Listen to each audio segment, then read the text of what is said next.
கர்த்தருடைய நாமம் உயர்த்தப்படுவதாக. கிறிஸ்துவுக்குள் அன்பானவர்களே, இந்த நாளிலும் ஆரோக்கிய வார்த்தை ஒன்றை நாம் கேட்போம். அப்போஸ்தலர் 23:11 இப்படி சொல்லுகிறது பாருங்கள். அன்று ராத்திரியிலே கர்த்தர் பவுலின் அருகே நின்று, பவுலே திடன்கள், நீ என்னை குறித்து எருசலேமிலே சாட்சி கொடுத்தது போல ரோமாவிலும் சாட்சி கொடுக்க வேண்டும் என்றார். இங்க வசனம் மிக தெளிவாக சொல்லுகிறது பாருங்கள். பவுலை ஆண்டவர் திடப்படுத்துகிறார். திடன்கள் அப்படின்னு சொல்றார். எதற்காக திடன் கொள்ள வேண்டுமாம்? நீ எருசலேமிலே என்னை குறித்து சாட்சி கொடுத்தாய், அதே போல நீ ரோமாபுரியிலும் சாட்சி கொடுக்க வேண்டும். அந்த வசனத்தை சொல்லும் பொழுது அவர் என்ன சொல்லுகிறார் பாருங்கள். என்னை குறித்து அப்படின்னு போடப்பட்டிருக்கிறது.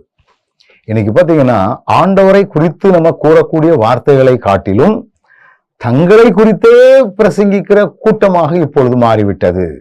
நான் ஆஸ்திரேலியா போனேன், அங்க ஒரு அற்புதம் நடந்துச்சுது. நான் இங்கிலாந்து தேசம் போனேன், அங்க ஒரு அற்புதம் நடந்துச்சுது. இப்படி அற்புதத்தை மட்டுமே